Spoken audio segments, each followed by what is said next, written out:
My name is Bridget Mlondezulu and I'm a Q Club presenter.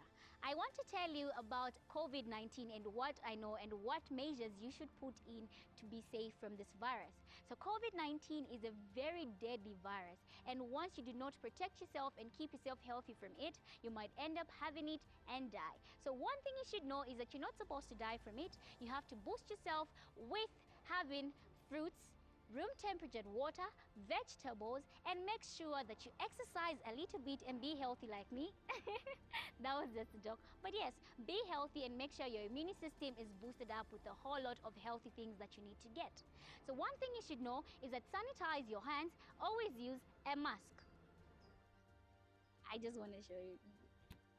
So always use a mask. If you want, use those ones that you can use and throw away. Make sure you just don't throw them away on the environment, because we do not want to pollute the environment. And you should avoid touching objects that have been touched, or maybe someone sneezed without covering their mouth or their face. Make sure that you sanitize your hands and wash your hands thoroughly with soap and water. Do not forget that COVID-19 is a deadly virus and you need to be safe. So be blessed, stay safe, because COVID-19 is real. All right. You can be part of the conversation on our Facebook platform, that is QTV Zambia, and as well as Twitter and Instagram. Welcome to the Breakfast Show right here on QTV, and you can also be participating through text messages on 0955 5016. Also joining our breakfast show today, I have Mr. Clement Mulenga Sinyangwe, who is the Chairperson membership for ICTAZ, and also Mrs. Sunata Mvula, who is the Registrar CEO as for ICTAZ as well. So they'll be able to elaborate more of what the Association of Zambia is all about, which comprises of ICT. Thank you very much for coming through on our breakfast show, and good morning to you. Good morning, Fortress.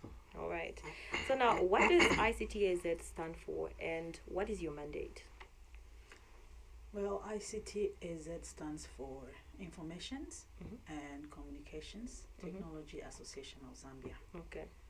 Our mandate is to regulate and promote ICT professionals, as well as be able to promote the corporates also in the ICT sector in Zambia. Okay. Yes, so we're more like a regulator. We regulate professionals, mostly their code of conduct, yes, and as well as the way they practice ICT in Zambia. Okay, fantastic. Mr. Clement, now tell us about the ICTAZ membership, and of course, what is it all about? Okay, thank you, Fortress. To start with, ICT Association of Zambia was established through an Act of Parliament, Act number 7 of 2018. Okay. Though it's been in existence for many years, 20 years plus, but it used to exist as Computer Society of Zambia, and later, after passing it into law in 2018, it changed to ICT Association of Zambia. Yes. As the Registrar has already alluded to, our co-mandate is to regulate the professional conduct of all ICT practitioners in Zambia. Okay. Yes. So now, having the law in place now, it means all people practicing ICT in Zambia needs to be affiliated or registered with the association, and no organization is supposed to employ anyone who is not licensed, because now we are even issuing practicing license just like any other professional body. Okay. So we are now in full operation, but since 2018, I'm sure one would ask why we haven't been, sensitizing a lot. You know, the act alone is too wide to follow. So we had to, break it down and develop certain statutory instruments that supports, the act. So that's where we are, and sooner or later, then we'll start rolling out now the implementation and ensuring that all the members are, registered and comply. Okay, fantastic. Now, what facets does ICT incorporate? According to, you mentioned you also have a few statutory instruments here and there. Yes, so now, how does ICT incorporate this whole statutory instrument in terms of implementation? Okay, yeah. So to start with, like I said, we have the Act, which is the general law that govern our operation. Now from that we have the general SI, which talks about membership. Now, when we talk of membership, membership comes in two categories. So we've got the corporate category. Okay. We've got individual professional category. We've got student category. So when we talk of corporate, it's broken down also into segments. Like to start with, we've got learning institution. All learning institution offering ICT needs to be affiliated. Okay. We have ICT vendors. These people who deal in different ICT services. Then we've got SMEs. All the companies that are registered under the Companies Act of 2011 needs to be affiliated or registered with the association, so that we regulate the way the professionals who work in there conduct themselves as they deliver the services to the consumers. Then when it comes to professionals, we are more concerned with professionalism of ICT practitioners, because ICT, we are living in a world where cybercrime is high, and thank God the government also has been up in hands and put in place certain cyberspace laws. So ours is to ensure that all professionals behave in a professional manner, upholds the high level of integrity, then honesty and professionalism. So there now, you coming to your question again, you asked about some of the SIs. So one other SI that help us to do that is we have a code of conduct to start with. Then we have the general regulation that talks about membership. Then we have now the disciplinary code and the appeals. Because once somebody is found wanting, we take action. They've got rights to appeal. Yes, we appeal. Then we set up the sittings where the hearing will be done. Then it will be like any other regulatory body. Yes. So we've got those appeals, and then the appeal procedures. So those SIs, as we speak now, they've been submitted to Ministry of Justice, and we're just waiting for them to be cleared before we put them into implementation. Okay, fantastic. Yes. Now, Mrs. Sunata, now talking about the projects, I'm sure you have certain developmental projects that you have put in place and that you're currently working on. What are those? Well, currently, we're preparing for our AGM. Okay. Yeah, hopefully, and God willing, we'll have it in September, which has been slated in September. Yes. But this year, we're actually introducing one more big event that we'll be doing, which is the ICT Expo. Yeah. So this year's AGM combines the ICT Expo, which we are calling a mini expo, which will be the first event in September, preceding the AGM. So we're having a mini expo, and mainly our theme for this year is partnering a digital nation. Okay. So as you can hear in the theme, partnering a digital nation, we are mainly appreciating the technologies that have arisen after the COVID hit from last year. Yeah. We have a lot of technologies that have emerged in the market, especially mobile technologies. Nowadays, somebody can order food online. Yes. You can have people that are ordering laundry online and be able to do so. All those technologies this year, we actually showcasing them at the ICT Expo, the mini expo in Livingstone, and we're actually inviting people, those that are actually who are looking for solutions from every sector. Agriculture, we have those solutions that have come up, especially after COVID, through the social distancing, all those things that came up. because of that, people came up with technologies that now you don't really need to go face to face, but you can actually use your phone or application. So this is where mainly we're centering our ICT Expo on. Other than that, after the AGM, throughout the year, at the end of the year, we actually brace it off with by having a gala dinner, which we'll have, and it's usually combined with an awards. So we are actually trying to target the ICT Expo, all those vendors and all those people that we showcase. Eventually have a big award in December. Yes. All right. Now, as an association, how can you define your standardization? Okay, standardization, I think we are guided by the code of conduct. Okay. Yeah, we've set up rules, and it has taken a lot of time. I think we've been developing our code of conduct for the past 2 years. So we've set up certain, standards that all professionals has to follow. Yes. And it's from that code of conduct where we're going to be, drawing some of the issues I was referring to when you want to discipline, any professional breaches, the code. Yes. So what we want is, to ensure that all professionals behave in a certain accepted, manner as provided by the association, and in reference to the act, because the act is our parent document that we're guided by. Yeah. So standardization definitely comes from our code of conduct. Okay. Yes. All right. So I'm also sure that you are currently working with other stakeholders. What are those? Yeah. So to start with, the Ministry of Transport and Communication. Okay. Because that's where I would say we fall under.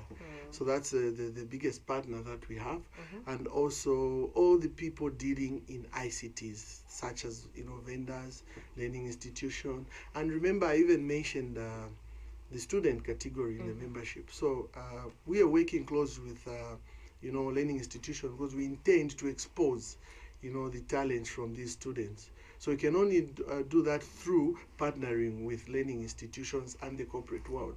So we are planning to set up competitions for students, where different students from different learning institutions will be given tasks to compete. And then they showcase at a big event such as the annual general meeting. And from there, we have judges who come and assess their skills. And that will mean us exposing the talents of students. Yes. So that's one of some of the partners we're working with. Then other partners, PACRA. Okay. Remember, one of our mandate also is regulating these companies. Yes. So we've partnered and we've signed an MOU with PACRA to ensure that all the companies registered under the Business Act are compliant. We'll be signing another MOU with ZPPA to ensure that, because our part of our mandate is to ensure that we protect the public, who are the consumers and recipients of the ICT services and goods that are provided by the professionals. So in doing so, we need to ensure that there are high level standards that being delivered by these vendors. So we are again trying to partner with ZPPA and see if we can participate in evaluating some of these tenders, and just to ensure that all the people are bidding possess the right skills and qualifications that to ensure quality delivery of goods and services. Okay. Yes. All right. Now, since formulation of the ICTAZ, you did earlier on say that it has been in existence for a long time now. Yes. What targets have you actually met in terms of telling the world out there, sensitizing them about ICTAZ and its mandate? Well, we have a strategic plan that we're looking at, and our strategic plan starts from 2021 for the next 5 years or so. Yeah. So firstly, like Mr. Sinyango alluded before, our key effort first was to make sure that we establish the foundation, which are the grounds, starting with the SIs, where we have been pursuing, I think from last year, I think from the time that the act was was given in Parliament. Yes. Since that time, our main focus has been mainly to be able to come up with to be able to have the code of conduct being accepted first by the members themselves, because they are the ones who are going to be affected. So those are the processes that we've been going through. And after the process has been going through, we actually successfully delivered the final code of conduct plus our constitution. Because since when the act was enacted, the act needed to be aligned together with our constitution. Yes. So we had to go through another redraft of the constitution. And those have been the processes that we've been going through to make sure that the foundation is firstly built. Yes. And since now we have the constitution and the code of conduct, and now we're standing with the SIs, this is now the time that we now put in place certain strategic placements that we want to use to be able to sensitize the public, which some of them will be able to be launched by July. Okay. Yeah, starting July, we're having some projects where we'll launch on social media, as well as some platforms that will be able to be given those opportunities to be able to sensitize our members as well as the public about who we are and the benefits that we have, as well as how people can benefit from us, both the consumers as well as the professional themselves. Okay. And also to add a question on what you have also explained, since the formulation of ICTAZ, as ICT managers, have they gotten the recognition they deserve by the public? How has been the response? Well, would say starting from 2018, when we had the act passed through Parliament, I think we've had a very good response. Okay. Yes, I think our secretariat has been very busy. We've had a lot of people, answering the call. We've had a lot of members coming on board.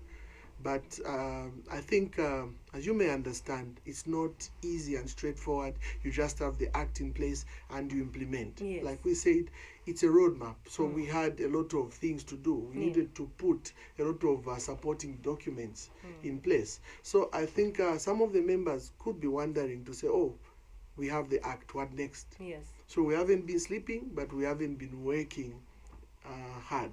We had first to, even find, by law, we're supposed to have a secretariat where people can come physically and see us. Yeah. So we had to look for, a place in Joka Road, 18 in Joka Road, where we're operating, and we had to put now a structure in place. Yeah. Such as now employing the registrar, we have the accountant there, we have the admin officer and compliant officer and so forth. So we are on track trying first to put the house in order, then we roll out. But otherwise, coming to your question, people have been responding so well, and we are hoping for the membership to shoot. Right now, I think the secretariat is busy delivering letters to different corporate institutions, introducing the association, and inviting those people who are not registered and licensed to do so, because probably next year, early next year, we roll out the compliance and inspections to ensure that people are compliant. Yes. Okay. All right, so now as we wrap up, how can people find you on your website and as well as social media handle? Okay, before the registrar come in, I want to just, it's a good question. To start with, again, 2018, when we were just, given powers, so to say, came with challenges. It was just a year later when COVID came in place. So it was very difficult for us to now, start carrying out these. We planned to go around the country to sensitize people, but because of that, we thought, what should we do? Yeah. So we actually developed an online membership system. Okay. Yeah, to ensure that members now register from the comfort of their homes. So I can tell you, Fortress, that right now we are the only professional, body who provides the online registration to a point where members download the certificate and practicing licenses from the comfort of their homes. Yeah. If they have all the documents and requirements in place, within a space of 10 to 20 minutes, one will be able to register and complete the registration. Okay. So that's what we've done. But we also have a website, functional website, though we are updating it. I think we should be having a new one in the first week of July. Okay. Yes, so our website is ICTAZ.org.zm. Okay. So they can find us there. And for those who wish to register, membership.ictaz.org.zm is our URL. Yes, so they can find us there. Then physical location, we're at 18 Joka Road in Olympia Park. Okay. Yes. All right. Maybe you have any last words to tell the viewers out there? Well, yes. Members are welcome to visit our social media pages if they have any questions. Okay. I know in the past we've had non-responsive, like Mr. Sinangwe has said already. There was a foundation that needed to be built. The secretariat wasn't in place, so probably members were trying to reach out on Facebook and had no response. But now we have active members and active people that are ready to take any questions that the members may have, any information they want to find out. Not only are we on Facebook, also we're also on Instagram. Okay. And this week as well, we'll be launching out on YouTube. So meaning anything that they would like to see visually explained to them, they can be able to follow us. So members are welcome to call us. Members are welcome to write in and find out information in case they're not very sure about what they want to know. Okay. Yes. Thank you very much, Mr. Nata. Thank you very much, Mr. Clement, for coming to on my show. Thanks so much for the opportunity. And You're welcome. I'm sure we'll be appearing more. Yes. Oh, no. All right. You can be part of the conversation on social media, that is QTV Zambia. We have more jam-packed things for you. Make sure that you stick around and practice social distance, sanitize, and mask up. Catch us on the other side after a break.